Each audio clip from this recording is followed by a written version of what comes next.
ভ্রমণপ্রেমী বাঙালি অথচ মুর্শিদাবাদ ভ্রমণ করেননি এমন মানুষ খুবই কম মিলবে। তাই আমি সুদীপা দুদিনের ছুটি হাতে নিয়ে বেরিয়ে পড়েছিলাম মুর্শিদাবাদ ভ্রমণে। এর আগে ডে ওয়ানের ব্লগ আমি আপনাদের সামনে শেয়ার করেছিলাম। সেখানে কত কি খরচ, কিভাবে গেলাম, কি কি দেখলাম এবং সেই জায়গার ইতিহাস তুলে ধরেছিলাম। আর যারা সেই ভিডিওটা দেখেনি তাদের জন্য ডেসক্রিপশন বক্সে আমি এর লিঙ্ক শেয়ার করে দেবো। আর তাই জন্য আজকের ভিডিওটাও খুব জমজমাটি হতে চলেছে। তো পুরোটা স্কিপ না করে আপনারা পুরো ভিডিওটা দেখবেন। আশা করছি ভিডিওটা আপনাদের ভালো লাগবে। আর শীতকাল তো পড়েই গেছে, এখন আপনারা মুর্শিদাবাদ ভ্রমণ করতেই পারেন, খুবই ভালো স্পট এবং ঐতিহাসিক কেন্দ্র। আশা করছি ভিডিওটা খুব ভালো লাগবে। আর যারা চ্যানেলে নতুন আছেন চ্যানেলটা সাবস্ক্রাইব করে দেবেন এবং ভিডিওটি ভালো লাগলে লাইক কমেন্ট করতে ভুলবেন না এবং শেয়ার করতে ভুলবেন না। আর পাশে থাকা বেল আইকনটা প্রেস করে দেবেন যাতে আমি যখনই কোনো ভিডিও ছাড়ি তৎক্ষণাৎ আপনাদের কাছে পৌঁছে যায়। যাই হোক,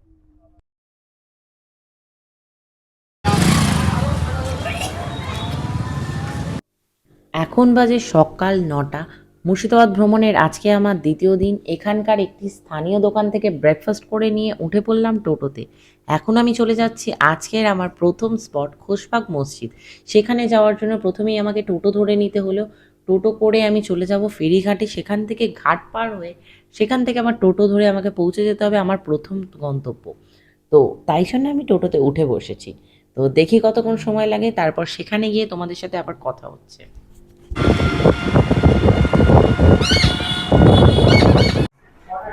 এখন আছি আমরা লালবাগে, আর এখান থেকে চলে যাব খোশবাগ। এই মুহূর্তে রয়েছি ফেরি ঘাটে, তো ফেরি ধরে নেব। আর ফেরি ধরে নেওয়ার পর আমরা খোশবাগে চলে যাব। তো ওখানে যে যে ভিজিট পয়েন্টগুলো রয়েছে সেগুলো আজকে কভার করব।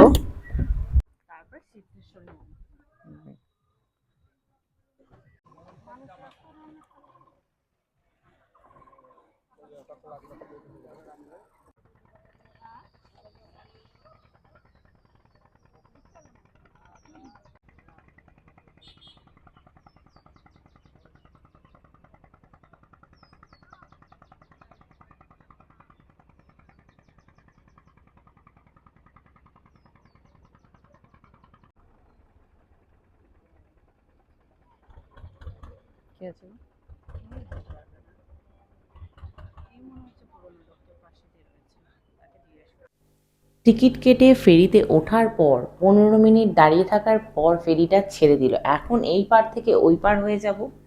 এই ফেরির মধ্যে শুধু মানুষই নেই, অনেক বাইকও রয়েছে। তো আমরা এই পার থেকে ওই পার হব, অর্থাৎ ঘাট পারাপার করব। তো বেশ সুন্দর মনোরম দৃশ্য, তাই তোমাদের সাথে তুলে ধরছি। আর ওয়েদারটাও বেশ ভালো, ঘুরে মজা আছে এই টাইমটায়। তো তোমরা ভিডিওটা দেখতে থাকো।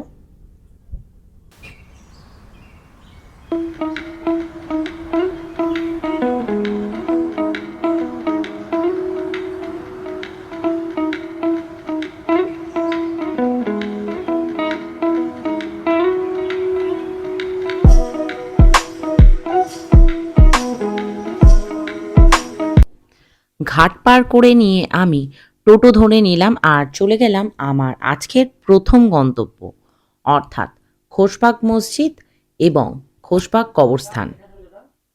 এখন আমি প্রবেশ করছি খোশবাগ কবরস্থান। দেখে নেব এবং আপনাদেরকেও দেখিয়ে নেব আর জেনে নেব এখানকার ইতিহাস, আর তা তুলে ধরবো আপনাদের সামনে।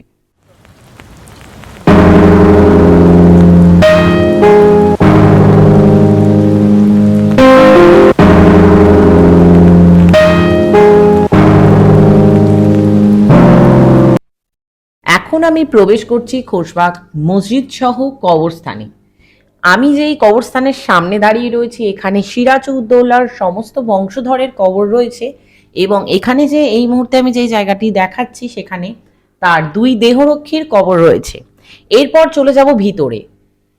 সিরাজউদ্দৌলার দাদু আলীবর্দী খাঁ তাকে খুবই স্নেহ করতেন এবং তিনি 100 রকমের প্রায় গোলাপ চাষ করেছিলেন এই বাগানে। আর এই বাগানে তিনি তার পরিবার পরিজনকে নিয়ে বিকেলে বেড়াতেন, অবসর সময় তিনি কাটাতেন। আর তাই জন্য এই বাগানটা অত্যন্ত সুন্দর করে সুসজ্জিত এবং বিকেলে নামাজ পড়তে যাওয়ার আগে এখানে একটি চৌবাচ্চা ছিল, সেখানে গোলাপ পাপড়ি দেওয়া ছিল। সেই চৌবাচ্চার জলে তারা হাত পা মুখ ধুয়ে সন্ধেতে তিনি নামাজ পড়তেন। খুশবাগ আক্ষরিক অর্থে হচ্ছে সুখের একটি বাগান। মুর্শিদাবাদের জিয়াগঞ্জের সিডি ব্লকের পূর্ব তীর থেকে প্রায় 1 মাইল দূরে হুগলি নদীর পশ্চিম তীরে অবস্থিত বাংলার নবাবের বাগান কবরস্থান ভারতের পশ্চিমবঙ্গের মুর্শিদাবাদ জেলার লালবাগ মহকুমা খুশবাগের অফিসার রাজবংশের বাংলা নবাব এবং তাদের পরিবারের সদস্যদের কবর রয়েছে। জাফরগঞ্জে আবার মির্জাফারের বংশধরদের কবর রয়েছে। তো চলে এসেছি এখন আমি কবরস্থানের সামনে। এই হচ্ছে সিরাজউদ্দৌলার স্ত্রীর লুৎফান্নেসা বেগমের কবর, আর এই হচ্ছে সিরাজউদ্দৌলার দাদু আলীবর্দী খাঁর কবর। তিনি সিরাজউদ্দৌলাকে ভীষণ স্নেহ করতেন এবং তিনি মনে করতেন যে তারপরে উত্তরাধিকারী একমাত্র সিরাজই হতে পারে। কেন, তিনি সব দিক থেকে সম্পূর্ণভাবে পারদর্শী ছিল এবং রাজা হিসেবে তিনি যোগ্য রাজা হতে পারেন তিনি মনে করতেন। শুধু এটাই তার মনে হওয়াই ছিল না, আর এটাই সত্যি প্রমাণিত হয়েছিল। যদি না মির্জাফর তাকে ঠকাতো বা তার সাথে বেইমানি করতো তাহলে সিরাজউদ্দৌলাকে হারানো খুবই মুশকিল ছিল। তো এখন আমি ভিতরটা ঘুরিয়ে আপনাদেরকে দেখাবো, এরপরে এই বাগানটা কিরকম ভাবে সুসজ্জিত করা এবং কিরকম করে সাজানো সেটাও আপনাদেরকে ঘুরিয়ে দেখাবো। আমি সিরাজউদ্দৌলা এবং আলীবর্দী খাঁয়ের সমাধিসৌধ দেখে নিলাম। এবার এখান থেকে বেরিয়ে যাব, দেখবো যে এখানে আর কি কি রয়েছে, আর কি কি স্পট রয়েছে। তারপর এখান থেকে আরো মন্দির নগরী দেখার আছে, তো সেখানে চলে যাব। তো এখন এগিয়ে যাই, দেখি আর কি কি রয়েছে এখানে। এই কবরস্থানের চারিদিকটাও একটু ঘুরে দেখলাম আর দেখে নিলাম আর কি কি রয়েছে। তবে মুর্শিদাবাদে এখন অবধি যে যে স্পট আমি ঘুরে দেখেছি তার মধ্যে এই স্পটটা আমার একটু অন্যরকম লেগেছে আর বেশ ভালো লেগেছে। আপনারা যখন আসবেন অবশ্যই আমাকে জানাবেন যে কোন স্পটটা আপনাদের বেশি ভালো লেগেছে।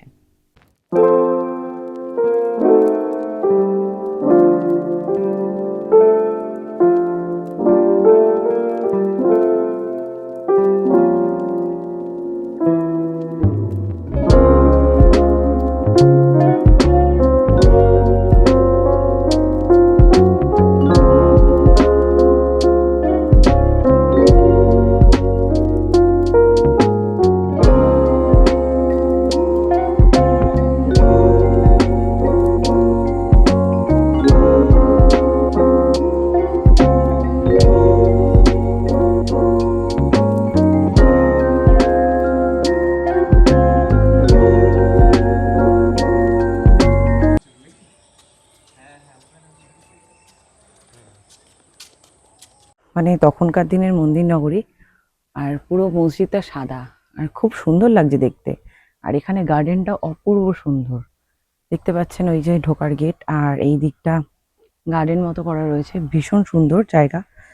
আপনারা যদি মুর্শিদাবাদ আসেন অবশ্যই ওই দিকটা কভার করবেন, হাজারদুয়ারি।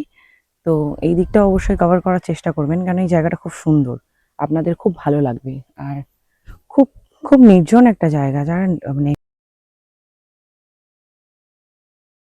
খোশবাগ মসজিদ ও কবরস্থান থেকে বেরিয়ে গেলাম, এখন যাচ্ছি পরবর্তী গন্তব্যে।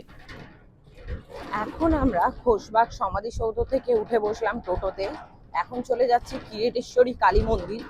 সেখানে 51 পীঠের মধ্যে সেটি হলো একটি পীঠ।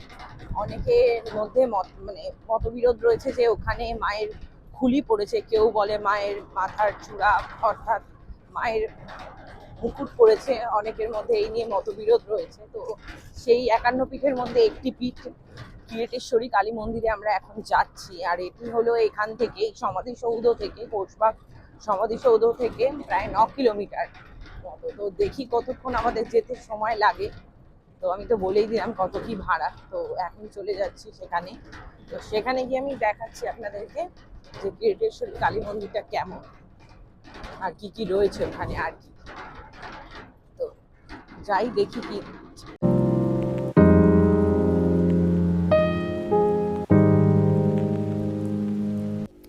প্রায় 8 ঘন্টা টোটোতে আসার পর আমার পরবর্তী ডেস্টিনেশনে আমি পৌঁছে গিয়েছিলাম কিরিটেশ্বরী কালী মন্দির। কিরিটেশ্বরী কালী মন্দির হিন্দু ধর্মমতে শাক্ত মতে পবিত্র তীর্থস্থানগুলির মধ্যে অন্যতম। এটি ভারতের পশ্চিমবঙ্গে মুর্শিদাবাদ জেলার লালবাগ কোর্ট রেলওয়ে স্টেশনে 3 মাইল দূরে কিরিটকণা বা কিরিটকোনা গ্রামে অবস্থিত। রাঢ় বাংলার প্রাচীন পীঠস্থানগুলির মধ্যে কিরিটকণা অন্যতম। যদিও বর্তমানের মন্দিরটি বেশি পুরনো নয়, এই মন্দিরটির নিকটে একাধিক মন্দির আছে। তান্ত্রিক মতে এখানে দেবী দাক্ষায়ণী সতীর কিরিট অর্থাৎ মুকুটের কণা পতিত হয়েছিল। যেখানে দেবীর কোনো অঙ্গ পতিত হয়নি, তাই এই স্থানটি কোনো তন্ত্রবিদ বা পূর্ণ পীঠস্থান না বলে উপপীঠ বলে থাকেন। এই পীঠে দেবী বিমলা এবং তার ভৈরব সম্মত নামে পূজিত হন। এখন আমি প্রবেশ করছি কিরিটেশ্বরীর মন্দিরের গর্ভগৃহে। দেখে নেব মায়ের মূর্তি আর জেনে নেব এই কিরিটেশ্বরীর মন্দির সংলগ্ন সম্পর্কিত ইতিহাস, এবং তা জানিয়ে দেবো আপনাদেরকে।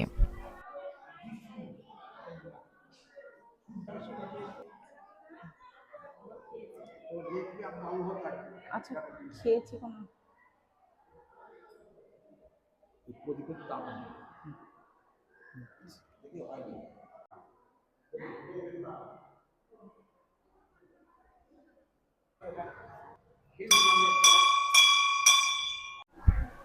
সূর্য চন্দ্র জ্ঞান, এখানেও শিলা তিনটে পার্টি রূপান্তর। এই শিলাকে কেন্দ্র করে এই মন্দির প্রতিষ্ঠা করে গেছেন নাটোরের রানী ভবানী। नाटोर হচ্ছে পূর্ববঙ্গে। এই যে मंदिर बना दिया ना, वो नाटोर एक तो बांग्लादेश में एक तो नाटोर एक तो जमींदार स्पॉट था। उनका रानी का नेम था भवानी। वो तारापीठ बना दिया, नलारीश्वरी बना दिया, भी बना दिया, रानी भवानी बना दिया। नक्शार मध्य माँ के देखो त्रिनयनी जिह्वा। बाकी जो नक्शा देखছেন এটা কিন্তু ফুল লতা পাতা না, এটা বৌদ্ধ তন্ত্রের শ্রীযন্ত্র। এখানে একসময় প্রাচীন যুগে বৌদ্ধ তন্ত্রের প্রভাব ছিল তিব্বতী তান্ত্রিকের। এবার নকশা ছেড়ে দিয়ে খিলানটাকে বোঝার চেষ্টা করো, আজটাকে খোপটাকে। এটা সম্পূর্ণ ইসলামিক আর্কিটেকচার, মুসলিম স্থাপত্য। আর এই হলো আমাদের হিন্দু স্থাপত্য, যাকে আমরা বাংলা চালা বলি, বাঁকুড়ার ঘরানা। তাহলে বৌদ্ধ ইসলাম হিন্দু তিনটে ধর্ম পেলাম। বাইরে থেকে মায়ের মধ্যে চালটাকে লক্ষ্য করবে। আপনারা এই গেট দিয়ে আসুন না, এই গেট দিয়ে আসুন, অসুবিধা না, এই গেট দিয়ে আসুন। চালটাকে লক্ষ্য করবে, সেখানেও দেখবে আর্কিটেকচারটা হচ্ছে এরকম। এখানে চার চালা হিন্দু, পেটটা ইসলাম, অগ্রভাগটা বৌদ্ধ। नेपाल तिब्बतेर मंदिर एक पैगोडा बनाए। बाहर में जो चाल है ना, उनका आर्किटेक्चर देखिए, आर्किटेक्चर ऐसा था। ऐसा मतलब चारों चाल हिंदू आर्किटेक्चर है, जो डूम वाला है वो इस्लामिक आर्किटेक्चर है, और यज्ञ भाग है वो बुद्धिस्ट आर्किटेक्चर, इनको मतलब पैगोडा। नेपाल में तिब्बत में जाएगा तो एक ही स्टाइल मिलेगा। तो तीनों धर्मों का इतिहास दे दिया, तीन धर्मेर इतिहास दे दिए। 23 साले भारत सरकार के वर्ल्ड हेरिटेज घोषणा कर दिए। এই হচ্ছে মা কীটেশ্বরীর মূল মূর্তির ছবি। এই মূর্তি নাটোরের রানী ভবানী রক্ষা করে গেছেন। নিরাপত্তার কারণে মূর্তি কিন্তু বাইরে থাকে, মন্দিরে থাকে না। পৌষ মাসের মঙ্গলবার মঙ্গলবার মঙ্গলবার দুপুর 1টা থেকে সন্ধ্যা পর্যন্ত যদি কেউ কোনোদিন আসতে পারেন আপনারা, তাহলে এই মূর্তি আপনাদের দর্শন হবে ওই শিলার উপরে রাজবেশে। মাত্র 4 দিন মাকে রাজবেশে বের করা হয়। কোথায় যেটা বলবো, নিরাপত্তার প্রয়োজন বলেছি। এর গুরুত্ব কি, কেন রানী ভবানী নিরাপত্তার প্রয়োজন মনে করলেন? মুখের দিকে তাকিয়ে দেখো, এখানে ভগবান বুদ্ধের ছোঁয়া আছে, স্টাইল বুঝতে পারছো? मुंह में देखिए ये बुद्धिस्ट है, बुद्धिस्ट है, type of Buddhist, type of Buddhist. তাহলে একসময় বৌদ্ধতন্ত্রের প্রভাব ছিল। আমার তোমার আপনার গল্প নয়, এটাও মা। পাশের মধ্যে দেখবেন আদি আদি করে ডাকবে, ওটাও মা। কিন্তু ওই মূর্তির বয়স হলো 10 থেকে 12 বছর বয়স। স্বাভাবিক কারণে ঐতিহাসিক গুরুত্ব নাই বলে তালার উপরে ভরসা করে আছে। এটার অ্যান্টিক গুরুত্ব আছে যেহেতু নিরাপত্তার প্রয়োজন আছে। মা দুটোই। এর পিছনে একটা মন্দির তৈরি হচ্ছে, যে অবস্থায় আছে ছবি তুলে নেবেন। মূল ভিটি কিন্তু ওখানেই ছিল, পিছনে 900 বছরের একটা ইতিহাস ওখানে দাঁড়িয়েছিল অর্ধেক অবস্থায়। সরকার ঘোষণা করার পর মন্দিরটি ফেলে দেওয়া হয়েছে, নতুন করে আবার একটা স্ট্রাকচার তৈরি করা হলো। অর্থাৎ ইতিহাস যা ছিল তা কিন্তু ফিনিশ, শুরু হয়ে গেল আবার একটা ব্যবসার জায়গা। সামনে বছর আসবেন, দেখবেন লেখা আছে আদি, আবার লাল কাপড়ে ঢাকা পড়ে গেছে, আবার একটা পেতলের মূর্তি এসছে, আরেকজন বলছে এদিকে আসুন এদিকে আসুন, এটা আদি। এই তো শুরু হয়ে গেছে ব্যবসা। মা सर्वत्री इतिहास इतिहास चलिए गए। आप लोग पिक्चर खींचिए, हाँ कोई दिक्कत नहीं, पिक्चर लीजिए ना, जो मन में आएगा तो लीजिए। और बीच में एक नया मंदिर बनता है, उनका भी पिक्चर खींचिए। जो এখন দেখে নেবো কিরিটেশ্বরী মায়ের মূর্তি। এর আগে দেখে নিলাম মায়ের শিলা।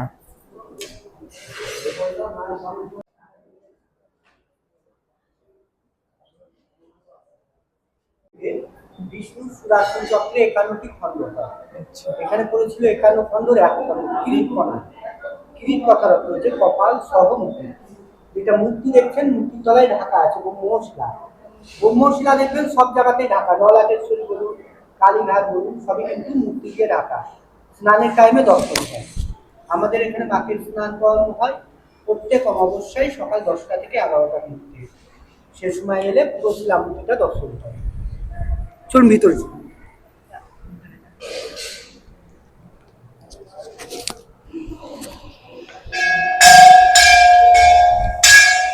দক্ষ যজ্ঞের সময় যখন শিব সতীকে নিয়ে ঘুরে বিষ্ণু সুদর্শন চক্রে 51টি খণ্ড হয়।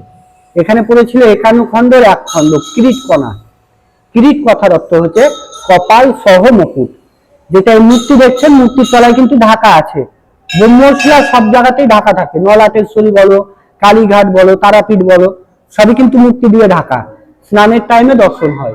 আমাদের এখানে মাকে স্নান করানো হয় প্রত্যেক অমাবস্যায় সকাল 10টা থেকে 11টার মধ্যে। সে সময় যদি কেউ আসে পুরো ব্রহ্মশিলাটা দর্শন করতে পারে। এই যে ছবিটা দেখছেন এটা হচ্ছে কিরিটের ছবি। উপরেরটা হচ্ছে মুকুটের অংশ, নিচেরটা হচ্ছে কপালের অংশ। আগে ভাঙাচোরা মন্দির ছিল, বাংলার 1110 সালের মন্দির ছিল। সেটা ভেঙে যাওয়ার পর 1397 সালে আবার পূর্ণ সংস্কার করে। আসলে একটু দেখিয়ে দেবো, হ্যাঁ সাইডে।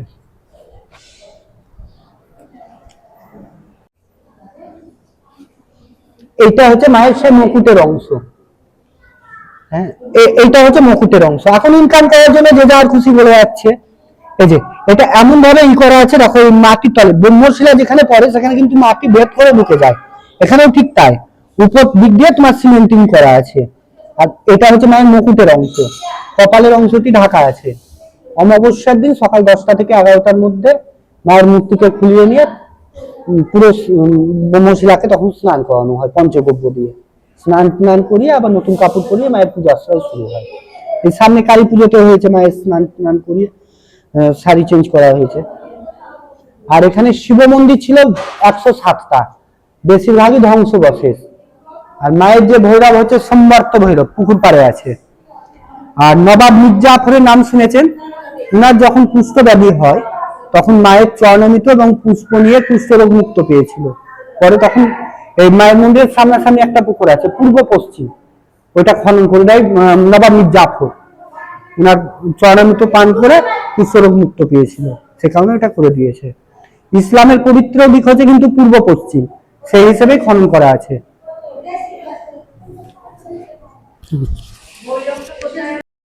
মায়ের মন্দির দর্শন করে নিলাম এবং সেখানে আমরা পুজো দিয়ে নিলাম। এটা কবে? অমাবস্যা? প্রত্যেক অমাবস্যায় সকাল 10টায় মেয়েরা শাড়ি পরে, ছেলেরা ধুতি পরে মায়ের ব্রহ্মশিলা স্নান করাতে পারে সেদিন।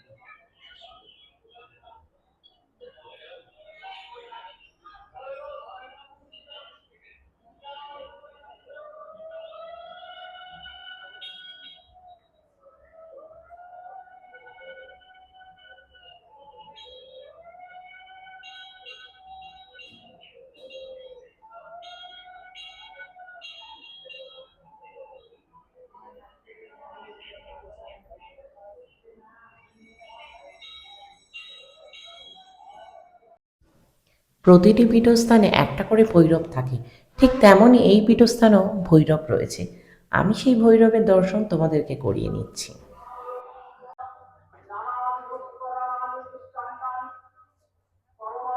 যে শিবের দর্শন করলাম সেটি হলো জলেশ্বর শিব মন্দির। এরপর এখানকার একটি 900 বছরের শিব মন্দির, সেটা আমি আপনাদেরকে দর্শন করিয়ে নিচ্ছি। এখানে একটি শিব মন্দির ছিল যেটি ধ্বংসপ্রাপ্ত হয়ে গেছে, তারপর আবার নতুন করে এখানে তৈরি হচ্ছে।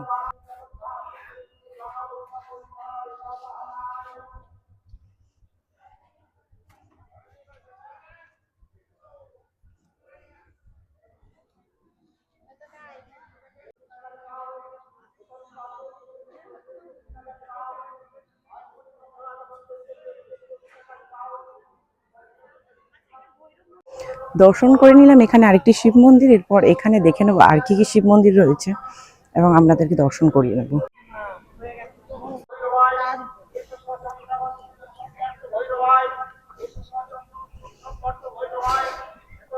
এখানে অনেকগুলোই ভৈরবের মন্দির এবং শিব মন্দির এবং ভৈরব পুজো হচ্ছে। আরেকটি শিব মন্দির আপনাদেরকে দর্শন করিয়ে নিই।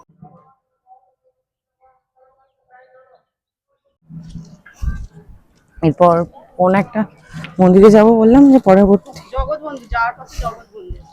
এরপর আমার যাওয়ার পথে গঙ্গার পাড়ের সামনে জগৎবন্ধু মন্দিরে দর্শন করে নেব এবং আপনাদেরকেও দেখিয়ে নেবো। আজকের ভিডিওটা যদি ভালো লাগে, মুর্শিদাবাদ পর্বের আমি সেকেন্ড ব্লগ যেহেতু এটা, অবশ্যই যদি ভালো লাগে আর এই অভিজ্ঞ জায়গাগুলো আপনারা কভার করতে চান অবশ্যই আমাকে কমেন্টে জানাবেন। আর ভালো লাগলে like comment share and subscribe অবশ্যই করে দেবেন। এখন চলে যাচ্ছি পরবর্তী গন্তব্যে। এখান থেকে তো দেখলেন ডালা নিয়ে নিলাম এবং মায়ের মূর্তি এবং শিলা মূর্তিও দর্শন করিয়ে নিলাম আপনাদের সামনে। তো এখন চলে যাচ্ছি পরবর্তী গন্তব্যে।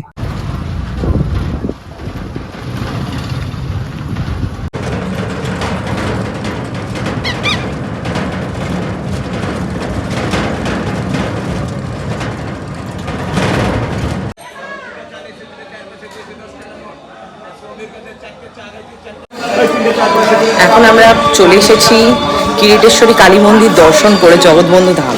আর এখন ভিতরে প্রবেশ করছি। আমি আপনাদেরকে মন্দির চত্বরটা পুরোটা ঘুরিয়ে দেখাচ্ছি আর এখানে কোন দেবতার মন্দির সেটাও দেখাচ্ছি। আর মন্দিরের ভিতরে কি আর বিগ্রহ রয়েছে সেটা আমি আপনাদেরকে ঘুরিয়ে দেখাচ্ছি।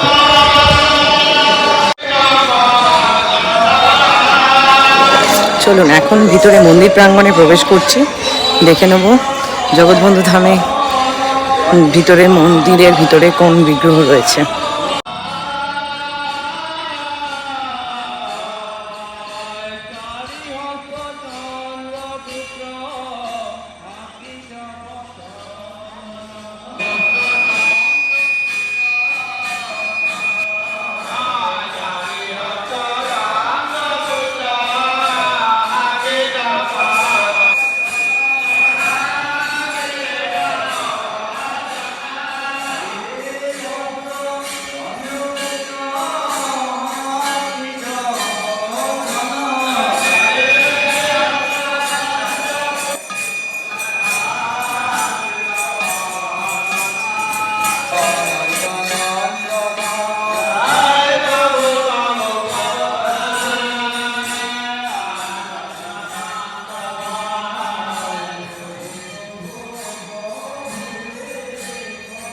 জগৎবন্ধু ধাম দর্শন করে নিলাম এবং আপনাদেরকে দর্শন করিয়ে নিলাম। কেমন লাগলো অবশ্যই জানাবেন। আর যে মূল বিগ্রহ রয়েছে সেখানটা পর্দায় আবৃত করা রয়েছে। আমি এখন পরবর্তী ডেস্টিনেশন চলে যাব, সেটা হচ্ছে মতিঝিলে।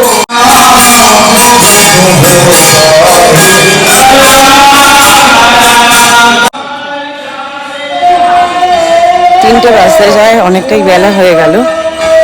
যেহেতু আজকে অনেকটা বেলা করে বেরিয়েছি, কালকের তুলনায় আজকের বেলাটা একটু বেশি পরিমাণে হয়ে গেছে। যেহেতু ভিডিওগুলো তো খালি করতে হবে, স্টোরেজ প্রবলেম, তো সেই ক্ষেত্রে ভিডিও প্রবলেমের জন্য আজকে একটু দেরিও হয়ে গেল আমাদের। এরপর পরবর্তী যে ডেস্টিনেশন রয়েছে মতিঝিল, সেখানে চলে যাব। জুতোটা এখানে রয়েছে, পরতে হবে জুতোটা।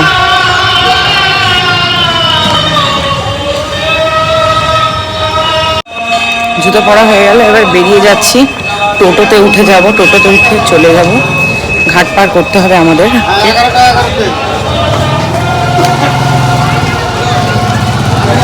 ঘাট পার করে আমরা মতিঝিল চলে যাচ্ছি এখন।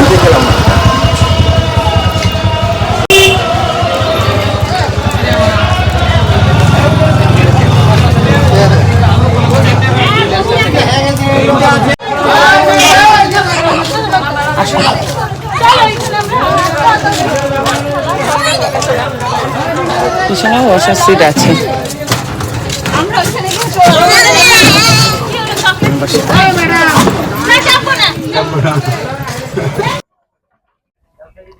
এরপর আবার চলে এসেছি আমরা এই নৌকোর ঘাটে, ফেরি ঘাটে। তো ফেরিতে করে আবার আমরা ওপার হয়ে নেবো, ঘাট পার হয়ে নেবো, তারপর আমরা চলে যাব মতিঝিলে। ঠিক আছে।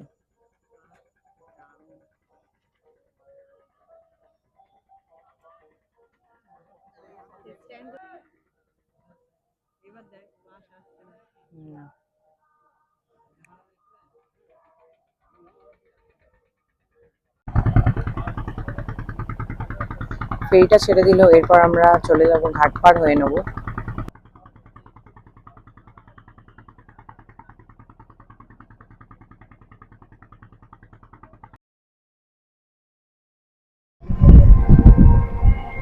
প্রথমে ঠিক ছিল যে মতিঝিলে যাব, তো এখন ফার্স্টে চলে যাচ্ছি কাটরা মসজিদ, কেন ওটা 5টায় বন্ধ হয়ে যায়। এখান থেকে জনপ্রতি ভাড়া হচ্ছে 20 টাকা করে। তো এখন কাটরা মসজিদ যাচ্ছি, কাটরা মসজিদ হয়ে কাটরা মসজিদ দেখার পর তারপর আমরা চলে যাবো মতিঝিল, আর মতিঝিলের ভাড়া 15 টাকা করে।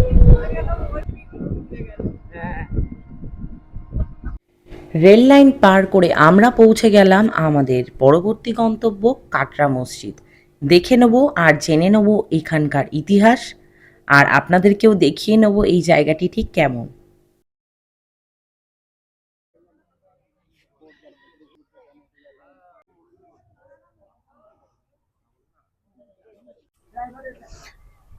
মুর্শিদাবাদ পর্ব 2-তে আমি আজকে 4th ডেস্টিনেশনে চলে এসেছি। এখন আমি চলে এসেছি কাটরা মসজিদ। এটা হচ্ছে মুর্শিদাবাদেই অবস্থিত এবং এটা মুর্শিদাবাদ স্টেশন থেকে প্রায় 1600 মিটার পূর্বে এটা অবস্থিত। আর এটা 1723 থেকে 1724 সালে এটা নির্মিত করা হয়েছে। এই মসজিদে মুর্শিদ কুলি খায়ের সমাধি রয়েছে, এটাই হচ্ছে এর একটা স্পেশালিটি। তো আমি এর ভিতরটা ঢুকছি এবং আপনাদেরকে ঘুরিয়ে দেখাচ্ছি। অবশ্যই আপনারা ভিডিওটা দেখবেন, ভালো লাগবে। আর কাটরা মসজিদটা খুব সুন্দরভাবে নির্মিত করা, আমি আপনাদেরকে দেখিয়ে দিচ্ছি। এখন প্রবেশ করছি কাটরা মসজিদের ভিতরে।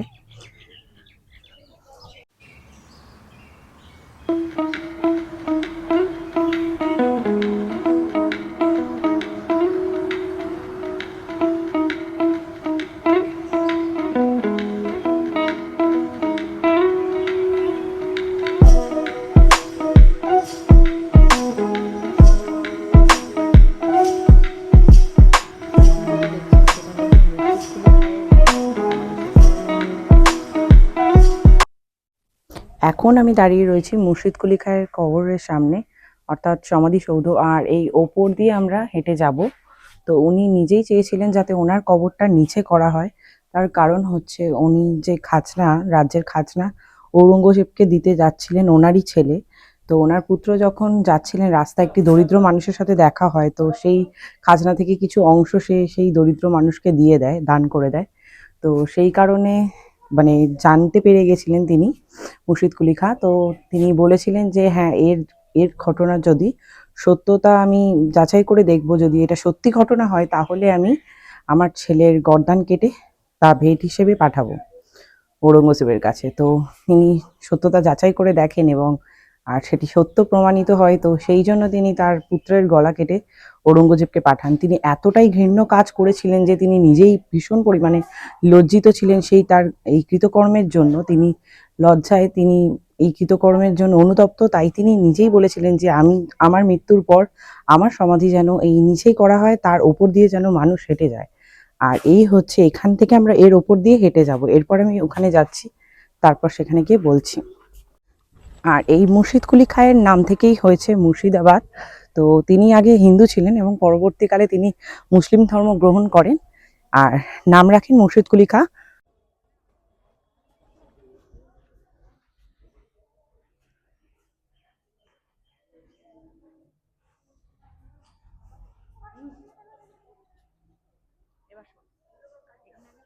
আমি এখন যে জায়গাটায় দাঁড়িয়ে রয়েছি, এই জায়গাটা ঠিক এখানে আগে 5টি গম্বুজ ছিল, 5টা গম্বুজ ছিল।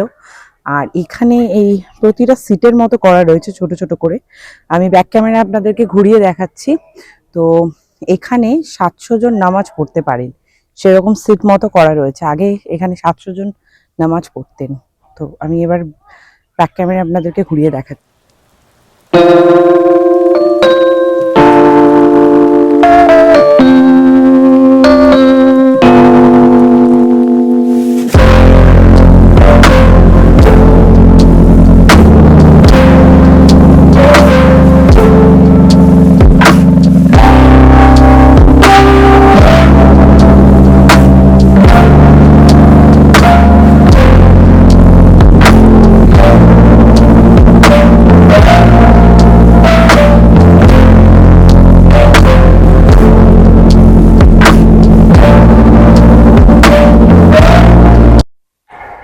মুর্শিদাবাদ মানেই পাতার পরতে পরতে ইতিহাস। আর আমি ভ্রমণপ্রেমী সুদীপা, আজকে আমার দুটো channel Sudipa creation and tour and ট্রাভেলে আপনাদের সামনে একটা নতুন ব্লগ, জমজমাটি ব্লগ নিয়ে চলে এসেছি। অবশ্যই ব্লগটা দেখবেন, মুর্শিদাবাদের পার্ট 1 পার্ট 2।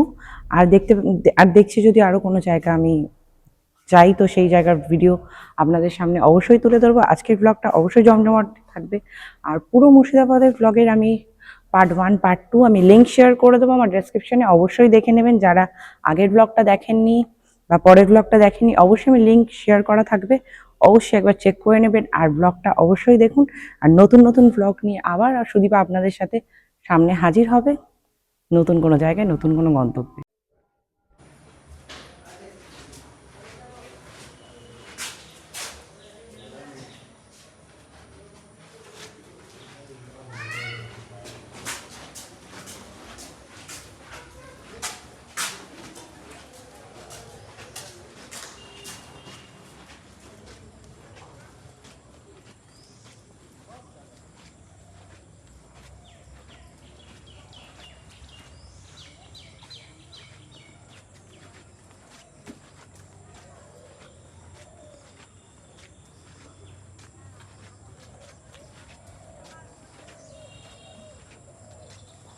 কাটরা মসজিদের পাশেই এখানে একটি শিব মন্দির রয়েছে। ওই দিকটা আর গেলাম না, কেননা অনেকটা নিচে নামতে হবে তাহলে। এরপর নিচের দিকে চলে যাচ্ছি, দেখে নেবো নিচটা কি রয়েছে।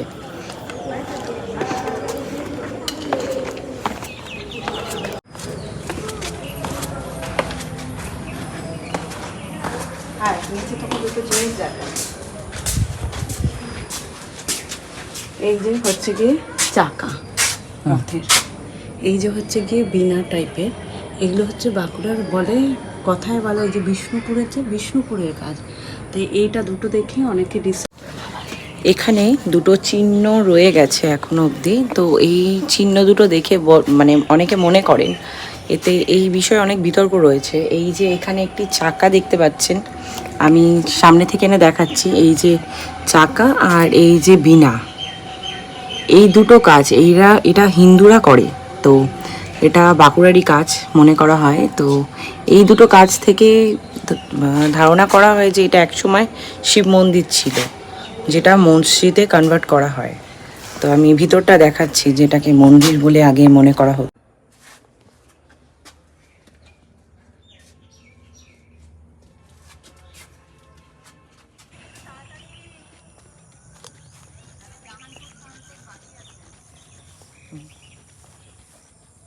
এই যে শিব মন্দিরটা, যেটা উপর থেকে আপনাদেরকে দেখাচ্ছিলাম, নিচে নামতে পারছিলাম না, তো নামতে পেরেছি অবশেষে।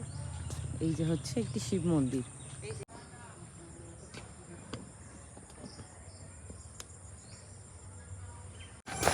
এখন আমরা কাটরা মসজিদ দেখা কমপ্লিট হয়ে গেল। কাটরা মসজিদ থেকে বেরিয়ে চলে যাচ্ছি জাহান কোষ।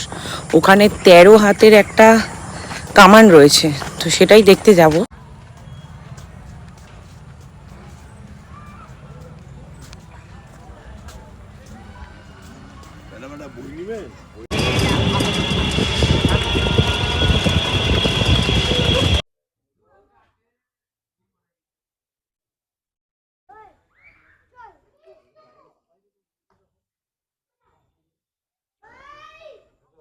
এখন চলে এসেছি আমি জাহান কোষের সামনে, এবং জাহান কোষটা দেখে নেবো কিরকম।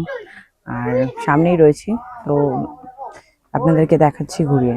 আর এর ব্যাপারে আমি বৃত্তান্ত সমস্ত কিছু পরে বলে দিচ্ছি।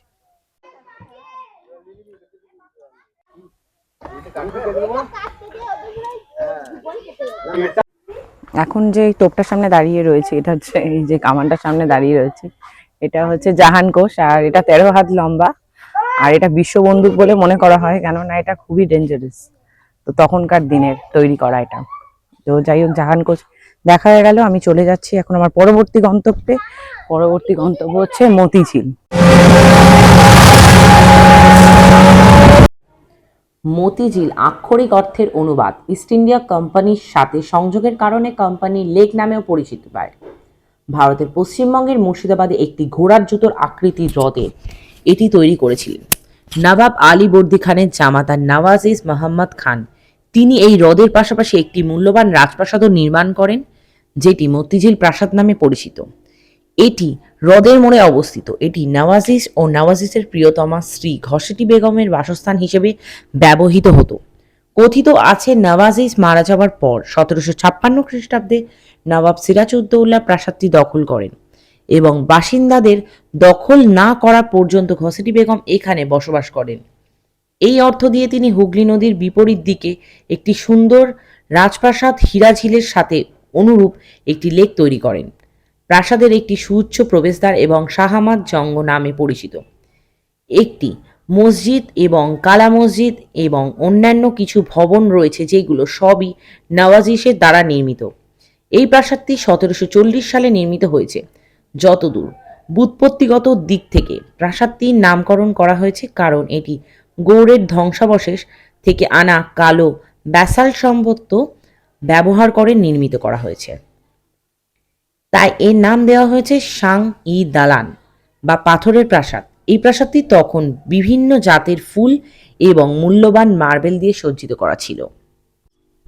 কিছুক্ষণ আগেই আমি যে কটেজটা আপনাদেরকে দেখালাম সেটা হচ্ছে এই মতিঝিলেরই প্রপার্টি। যদি আপনারা কোনোদিনও থাকেন তাহলে সেখানে কাউন্টার থেকে নাম্বার নিয়ে বা গুগলে নাম্বার সার্চ করে অবশ্যই এইটা বুক করে নিতে পারেন থাকার জন্য। আর এই হচ্ছে সিরাজউদ্দৌলা স্ট্যাচু। আর এরপর আমি যেখানে চলে এসেছি সেটা হচ্ছে ষড়যন্ত্রের পটভূমি, অর্থাৎ এইখানে এই একই জায়গায় সিরাজউদ্দৌলাকে মারার ব্যাপারে ষড়যন্ত্র করা হয়েছিল। এখানে বিভিন্ন রকম মূর্তির ছবি দেখা যাচ্ছে। এখানে সন্ধেবেলা করে লাইট অ্যান্ড সাউন্ড শো হয়। আসলে এই জায়গায় বসে তারা ষড়যন্ত্র করেছিলেন। এখানে রয়েছে ঘসেটি বেগম, লর্ড ক্লাইভ, তারপরে জগৎ শেঠ, আরও অনেকে। আমি সবার নাম জানি না, যদিও বা এটা সন্ধেবেলা করে লাইট অ্যান্ড সাউন্ড শো হয়। এখন বন্ধ রয়েছে কিছু দিনের জন্য, তো কবে চালু হবে সেটা এখনও বলা যাচ্ছে না নিশ্চিত করে। যখনই চালু হবে অবশ্যই আপনারা দেখতে পাবেন। আর এখানটা খুব সুন্দরভাবে সাজানো, আর ওই পাশে ঠিক রয়েছে যুদ্ধের পটভূমি। আর এই হচ্ছে সেই যুদ্ধক্ষেত্র, সিরাজউদ্দৌলার যে লাস্ট যুদ্ধ তিনি করেছিলেন, তো সেই যুদ্ধক্ষেত্রের একটা চিত্র তুলে ধরা হয়েছে। ঠিক চিত্র বলবো না, স্ট্যাচু করা রয়েছে। এরপর সন্ধে হয়ে গেল, আমি সেই জন্য চলে গেলাম লাইট অ্যান্ড সাউন্ড শো দেখতে। আর এখানে জলের ওপরে, ঝর্ণার ওপরে একটা লাইট অ্যান্ড সাউন্ড শো করা আছে, তো সেটা আপনাদেরকে ঘুরিয়ে দেখাচ্ছি। মতিঝিল দেখে আমি বেরিয়ে গেলাম। মতিঝিলটা অনেকটাই বড়। আর এখন আমি যাওয়ার পথে মন্দির পড়লো, সেই মন্দির দর্শন করে নিলাম। আর এখানে যেহেতু জগদ্ধাত্রী পুজোর ভাসান চলছে, সেই স্থানীয়দের ভাসানও দেখে নিলাম। আর ব্লগটা বেশি বাকি নেই, খুব তাড়াতাড়ি মুর্শিদাবাদের পার্ট 3 ব্লগ আসছে, সেটা তোমরা দেখো, তার জন্য চ্যানেলে চোখ রেখো।